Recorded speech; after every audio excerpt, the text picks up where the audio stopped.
I would like to talk to you guys about graphing linear equations using intercepts. Okay, so an intercept is like where an intersection occurs. Okay, we spoke of our x-axis and our y-axis, and this is an intersection. This is where they intercept one another. Okay, same premise holds for whenever we graph a function, and what we're dealing with right now are linear functions. So my x-intercept is where the graph, the line, crosses or intersects the x-axis. Here's a little example. This is where my x-intercept would occur. Okay? Some value of x, but y is going to be 0. Because look, if I go over here to the y-axis, anywhere along the x-axis, my value of the y-axis is 0. Okay, so it's always going to be in this form, x comma 0. That's for the x-intercept. Y-intercept is where the graph crosses or intersects the y-axis. So here's another example. It intercepts or intersects the y-axis at 0 comma y, some value of y along the y-axis. But x will always be 0 because no matter what, this is the value of 0 for the x-axis. It only takes 2 points to graph a line. So if we find the x-intercept and the y-intercept, we can graph our line. So here's our linear equation in standard form. 4x plus 2y equals 8. I want to graph this using just the x-intercept and the y-intercept. So my x-intercept is basically where y equals 0.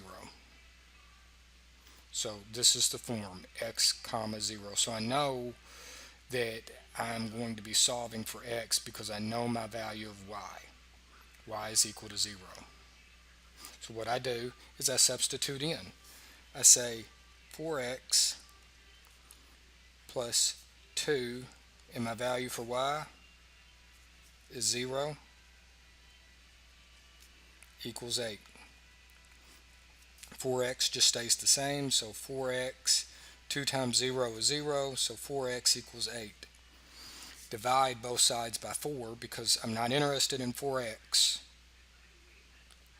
I'm interested in what x is, so I need to get rid of that 4. For this, I can divide both sides by 4, or I can multiply by 1/4. For sakes of just illustrating, I'll divide both sides by 4, and that leaves me with x equals 2. Therefore, my coordinate is, take this, plug it back up in here, 2 comma 0.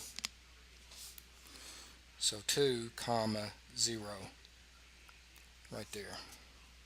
Now I do the same for my y-intercept. Y-intercept is where x equals 0.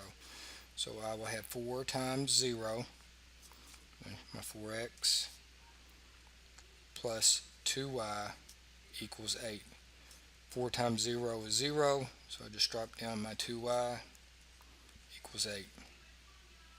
For this one, I will multiply by 1/2.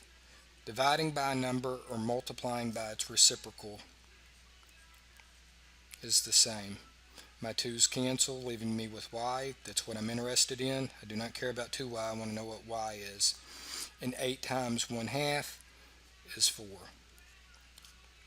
So my actual point is going to be 0 comma 4. 0 for my x value. 1, 2, 3, 4. There's my y. So those are my 2 points. I can now graph this line because I know both of the points.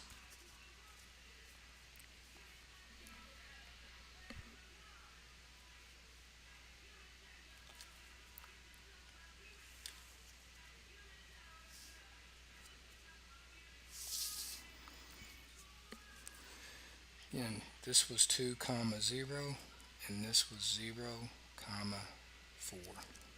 Those are my coordinates.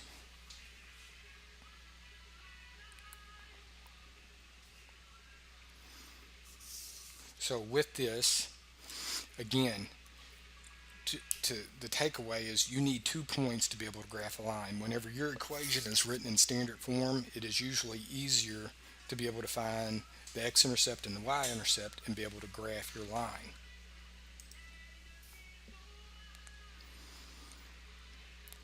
The only part that is tricky of this is making sure that we do understand that whenever something intercepts or intersects the x-axis, the value of x can be anything, but the value of y is always 0.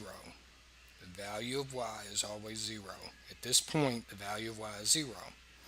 Whenever something intersects the y-axis, it can be any value along the y-axis, but the x value will always be 0, because at this point right here on the x-axis, the value is 0. Alright, so let's look at another example. And what you guys can do is go ahead and pause the video and see if you can solve for this. Alright, so I have my x and y axes. I have my linear equation written in standard form. Again, ax plus by equals c. That's my linear equation in standard form. What I want to do is I want to find 2 points. It takes 2 points to graph my linear equation. I'm going to do that by finding the x-intercept and the y-intercept. The x-intercept is where y is equal to 0. Again, anytime I strike the x-axis, my value of y is going to be 0. And I also want to find my y-intercept. That's where x equals 0. Anytime I intersect the y-axis, it doesn't matter, my x value is 0. So I'm going to take and I'm going to substitute in. For this one, I am solving for x, so I'm going to substitute in the value of 0 for y. So I have 3x minus 5y equals 10. And with that,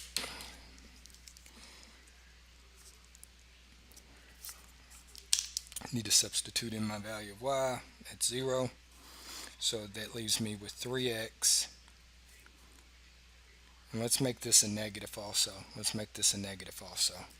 Give us something different. A negative 10. So divide both sides by 3, or multiply by 1/3. X is equal to a negative 10/3. Meaning that my point is a negative 10/3, comma, 0. That is my x-intercept. I will strike the x-axis at a negative 10/3, somewhere around here. See, 1, 2, 3, 3 and a third, so I'm going to be somewhere around here. And then for my y-intercept, this is where my x value is 0, so I'm going to plug in a 0 for x. And I'm going to solve for y. So 3 times 0 is 0, so I'm left with a negative 5y equals a negative 10. I can divide both sides by 5, or I can multiply by a negative 1/5, because I don't want that negative with the y. I want to know what y is all by itself. So a negative times a negative will give me a positive. 5's will cancel, leaving me with just y. Negative 10 times a negative 1/5, that is 2. So my actual y-intercept is 0, 2. Somewhere up there. There we go. 0, 2. Now, to graph.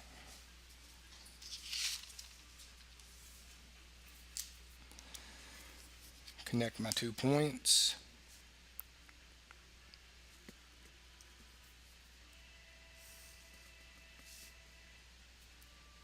And this is the graphical representation of my equation. 3x minus 5y equals negative 10. This was 0, comma 2, and this was a negative 10/3, 0, or a negative 3 and 1/3. Okay, remember, you need 2 points to be able to graph a line, and you turn around. Whenever you're finding the x-intercept, you let y equal 0. When you're finding the y-intercept, you let x equal 0. because that's how our coordinates will be. Good luck with your homework, guys.